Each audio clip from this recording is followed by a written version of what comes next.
All right, I want to talk about Lamar Jackson. And in our society today, you do get credit. I will say this. You do get credit for seeing something first. I saw this cool band. I saw Nirvana like 5 years before that. It is kind of cool. You get credit for that. Or, dude, I found a restaurant. You've got to take your wife to this. 10 years later, you'll be like, remember when those guys introduced us to this restaurant? You do get credit for seeing things first. It's kind of fun to find the new restaurant or hear the new band. But you get far more points, in my opinion. You get far more points deducted if you think you see or find something first. You're wrong and are stubborn and won't admit it.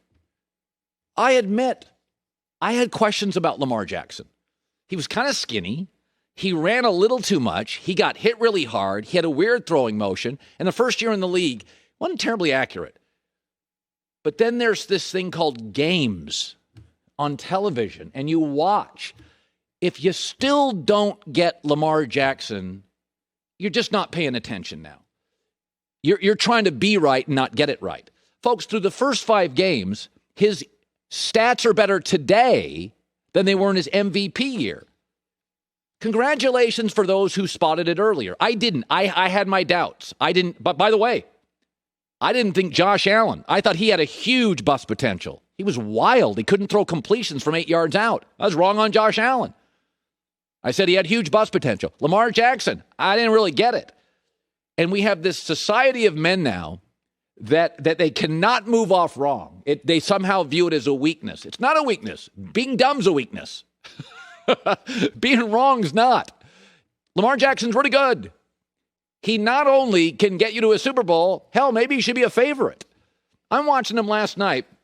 He also buried another falsehood, which, by the way, I for a long first 2 years, I'm like, he's not as good playing from behind. Well, that's done. 3 of his last 7 wins are coming from behind.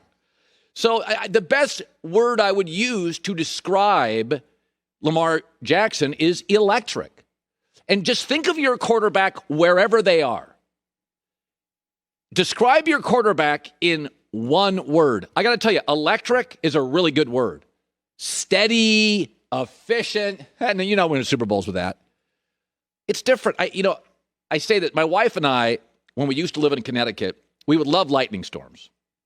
We would go out, pour a glass of wine, and you get a lot of them in the summer because you get the hot air and the cool air of the mountains, and you get these lightning storms. We sit out there for hours, and it's unpredictable, and it moves so fast, and you don't know how it's going to end.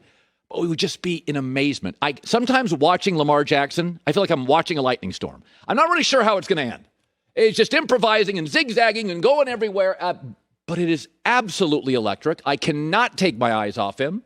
And John Harbaugh, afterwards, by the way, he completed 83% of his throws last night. It was like an NFL record. John Harbaugh, who saw it earlier than I did, had an opinion.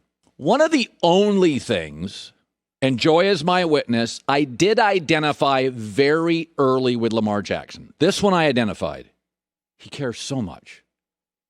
He wants it so badly. Folks, I can't take indifference. Does Ben Simmons want to be great or not? In my career in broadcasting, the people over 30 years that have always succeeded, Joy is one of them. They want it so much. They love what they do. They love coming to work. They love doing. Lamar was skinny. Then he came back from an off season and he wasn't skinny. And his passing wasn't great. And then he came back, it was better, and he came back now and it's way better. And what's interesting is he's missing an all-pro left tackle. His first round wide receiver is not there. I mean, good God, they had a cluster injury at running back. He's using guys off the street at running back. I don't think we've hit on his potential. And John Harbaugh talked on it. It was kind of an ugly first half. It took him a while to get going. But, man, it was a lightning storm in the second half. You're never sure quite where it's going to end or how it's going to go. I cannot take my eyes off him. Calais Campbell, another good player for the Ravens, called out the Lamar doubters.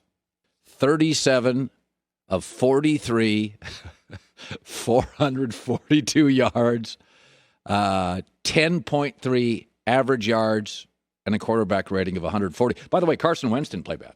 I mean, give you an example. Carson Wentz wasn't terrible. Carson Wentz was pretty good and was completely overshadowed. And almost every night, the story would be, oh, Carson Wentz led the Colts. They led late. Carson Wentz, hey, he's not a problem. He was completely forgettable. That's what Lightning does. Everything else around it's forgettable. But it's interesting. This morning, you can argue that all 8 divisions are led by the best quarterback or the quarterback playing the best. So Josh Allen leads the AFC East.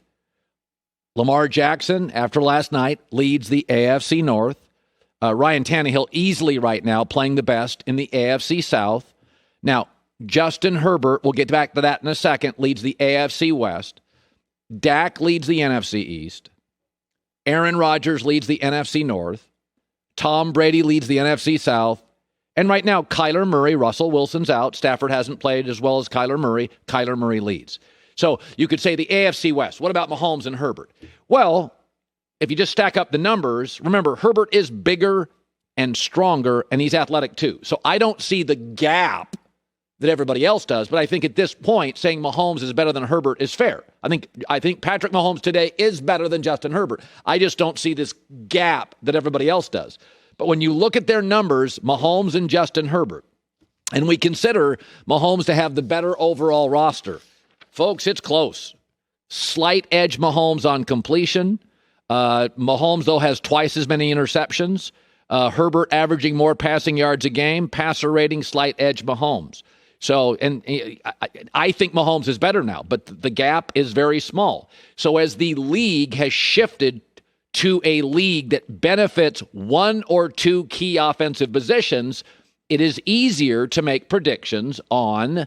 By the way, Carson Wentz is not playing poorly, but Tannehill right now is playing the most consistently good football in the AFC South.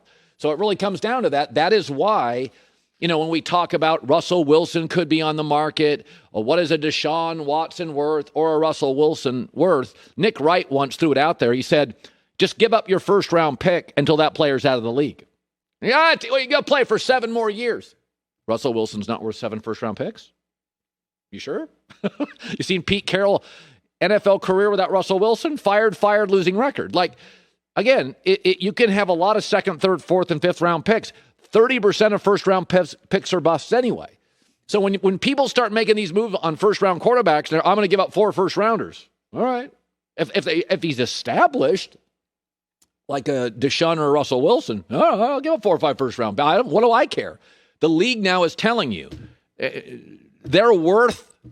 And the other thing is, if you don't have the quarterback right, then you fire your coach, and you got new coordinators. It creates franchise dysfunction and chaos, which is the worst in the league. So, best quarterbacks leading every division right now, except the AFC West, and that's a close one. Hi, everybody. Thanks for watching. Subscribe here to get the latest from the show. Also, be sure to check out more of the best clips from The Herd or go watch a few segments from other shows on FS1.